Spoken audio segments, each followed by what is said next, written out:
스케이트보트가 이제 가족들한테 막 태태태 니네들한테 못 살아 이러면서 막 침을 막 뱉고 막 모멸하고 진짜로 막 떠났다. 스케이트보트가 가족을 떠났다가 다시 돌아오는 경우에 더 큰 문제가 생깁니다.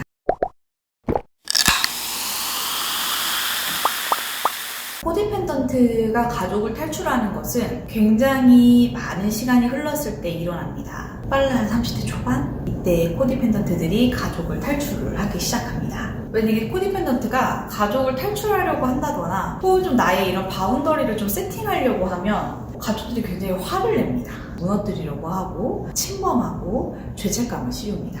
하지만 이제 뭐 어차피 스케이트보트가 그 가족 안에서 머무르면은 또 욕먹고 혼나요. 그러니까 스케이트보트는 가족 안에서 머물러서 구심점 역할을 하면서 희생하고 헌신하고 가족을 돌봐주고 육바지가 되어도 욕을 먹고 가족을 떠나도 욕을 먹습니다. 그러니까 이래나 저래나 욕을 먹습니다. 이게 정말 중요한 부분이에요.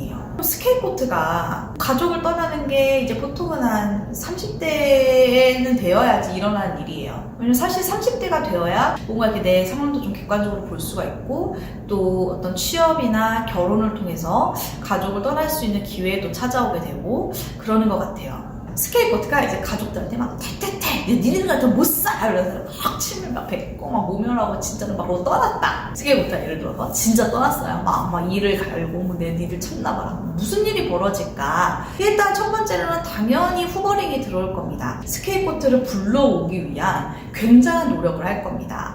막 집에 찾아오고 직장에 찾아오고 여러분들이 뭐 카페나 학원 같은 사업장을 가지고 있으면 사업장에 찾아오고 갑자기 아프다고 하거나 쓰러졌다고 하거나 이런 비극적인 사건을 이용할 수도 있고 혹은 뭐 갑자기 잘해줄 수도 있죠. 막 갑자기 집 앞에 막 김치 갖다 놓고 뭐 갑자기 잘해줄 수도 있습니다. 그 후버링이 있을 거예요. 자, 근데 스케이트보팅을 했었던 가족들이 얘 진짜 안 돌아오게 생긴 거예요. 얘 진짜 안 돌아오게 생겼네? 라는 걸 알게 되면 그 다음에 하는 게 뭐냐면 바로 스미어 캠페인입니다. 바로 이 스케이트보트에 대한 흉을 지역사회, 여러분들이 속했던 뭐 교회라든지 동네라든지 친척들의 모임에 이 스케이트보트에 대한 흉을 보는 거예요. 걔가 뭐 고마운 걸 모르고 배은망덕했다라든지 혹은 정말 뭐 이상한 남자한테 홀려가지고 빠져가지고 정신을 못 차려가지고 가족이고 뭐고 없다든지 해서 이 스케이트보트에 대한 흉을 보는 겁니다. 왜냐하면 가족이 연을 끊는다는 거는 우리가 사실 쉽게 경험할 수가 없는 일이고 주변 사람들이 굉장히 이상하게 보지 않겠습니까? 오죽하면 저 둘째 아들이 저 연을 끊고 5년, 6년이 돼도 명절에 한번 안 나타나지? 이상하다? 할 수도 있잖아요? 그때를 대비해서 둘째 아들이 정말 얼마나 이상하고 얼마나 배은망덕하고 얼마나 정말 여우 같은 며느리가 들어와가지고 우리 아들을 꼬드겨가지고 시어머니라고 하면 아주 치를 떨게 애를 만들어가지고 못 가고 해서 자기를 피해자, 희생자로 만들어야 되잖아요? 그래야지만 자기의 이미지를 관리할 수 있지 않습니까? 그리고 가족 내에서 또 새로운 스케이트보트도 만들어낼 수 있겠죠. 너는 둘째 오빠처럼 우리 배신하면 안 된다. 저런 배신자가 우리 집에서 또 나오면 안 돼. 그러면서 다른 아이를 또 내가 스케이트보트로 만들 수가 있겠죠. 그래서 자신의 이미지를 감추고 철저한 평판, 완벽한 이미지, 그다음에 소문, 자신의 체면을 유지하기 위해서 이 스케이트보트에 대한 스미어 캠페인을 진행하게 됩니다. 스미어 캠페인은 한국어로 치면 좀 중상모략? 선거 같은 거 할 때 내 편을 이렇게 띄워주는 것도 하지만 상대편 캠프에 대해서 이렇게 안 좋은 거 소문 이렇게 내잖아요. 이제 그런 걸 이제 스미어 캠페인이라고 하거든요. 근데 이게 정치가 아니고 정치도 상대편 캠프에 대해서만 하잖아요. 우리 캠프에 있는 사람은 안 할 텐데 이 나르시시스트나 소시오패스, 사이코패스 가족들은 자기 원 가족에 대한 스미어 캠페인을 이제 주변 사람들한테 하게 됩니다. 본인의 이미지를 지키기 위해서요. 또 스케이트보트가 이럴 때 도망갈 수가 있습니다. 바로 결혼을 하는 겁니다. 결혼을 통해서 도망갈 수가 있습니다. 좀 슬픈 이야기지만 결혼이 실패할 가능성이 사실 좀 높습니다.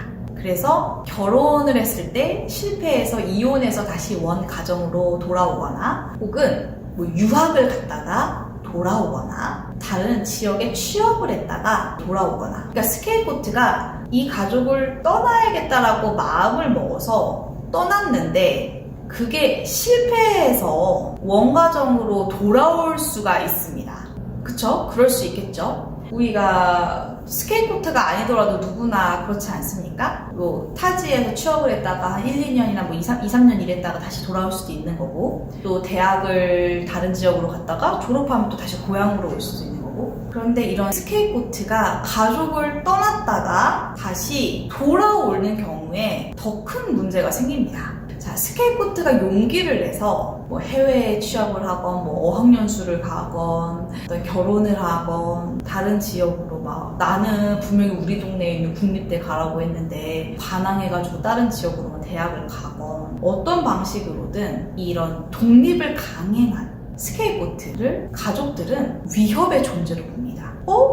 얘 도망갈 수 있잖아? 아, 얘 도망갈 수 있는 애네? 라는 것을 알게 됩니다. 그래서 제가 이제 굉장히 독립을 좀 신중하게 하라고 제가 말씀을 드려요. 그러니까 여러분들이 독립을 했다가 실패해서 다시 돌아오고 다시 또 어떻게 독립을 했다가 실패해서 다시 돌아오면 이게 어떻게 되냐면 아, 얘 도망갈 수 있네? 라는 거를 나르시시스가 학습을 해요. 아, 얘 좀 내가 강하게 푸시하면 얘 좀 엇나가가지고 확 이 집을 나가버릴 수가 있구나. 얘 나를 떠날 수가 있네. 라는 것을 학습을 하게 됩니다. 그러면 여기서 이제 나타나는 게 문제가 뭐냐면 여러분들이 실패를 해서 돌아오면 스케이트보트를 더 타이트하게 옥죄요. 스케이트보트를 더 타이트하게 억압하고 눌러버리고 그 기와 그 싹을 정말 완전히 밟아버립니다. 그래서 제가 섣부르게 독립하지 말라고 말씀드려요. 좀 더 준비하시라고 말씀드려요. 조금 더 준비를 하세요. 어떤 분들은 그냥 내가 어디서 무슨 아르바이트 하면서 고시원에 살면서 독립을 하겠어요 하는데 이 코로나 시대에 아르바이트를 좀 구하기가 힘들고 고시원비랑 밥값은 어떻게 할 거예요? 그럼 또 지치게 힘들죠. 왜냐면 스케이트보트들은 내면에 힘이 없으니까 자기 확신이 낮고 우울하고 힘드니까. 그러면 또 1, 2년 버티다가 도저히 안 되겠어 그 집에 돌아간다? 그러면 어떤 문제가 생기냐? 얘 벗어날 수 있는 애네? 얘 우리를 떠날 수 있는 애네? 못 떠나게 싹을 잘라버리자. 못 떠나게 더 억눌러 버리자.